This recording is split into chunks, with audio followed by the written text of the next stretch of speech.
સાંભળો કે અયોધ્યાની નગરીની અંદર જે રામ છે એ જ રામ બધાના ભાવથી અહીંયા અયોધ્યામાંથી આજે તમે વિશ્વમાં જોઈ લો ક્યાંય કોઈ છબી નથી લાવી, પણ ભગવાને અહીંયા પહેલા પધાર્યા તો આ જે રામ પરિવાર છે ને સાહેબ, આ જેને રામ, જેના અંદર રામ છે, જલારામ બાપાએ શું કીધું હે, राम नाम में लीन है देखत सब में राम, काके पंकज पारियो वही है जलाराम। तो भगवान रामचंद्र કે આપણા હૃદયની અંદર છે ને એવા ને એવા અહીંયા બિરાજમાન થયા। તો આપણે કહ્યું છે ને કે આના જેને દર્શન કર્યા ને એ શું કહેવાય છે, ભાગ્ય બિન નર પાવતના અહીં સકલ પદાર્થ જગમાં।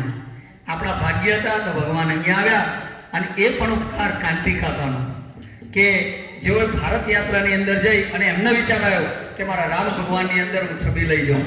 તો ભગવાન સર્વે પરિવારોને આનંદમય રાખે, ઐશ્વર્યમય રાખે, અને જેમ રામ જે પ્રમાણે ગૃહસ્થી જીવન શીખવાડીને ગયા એમ આપણે બધા શાંતિથી જીવીએ અને પરમાત્માનું સ્મરણ કરીએ।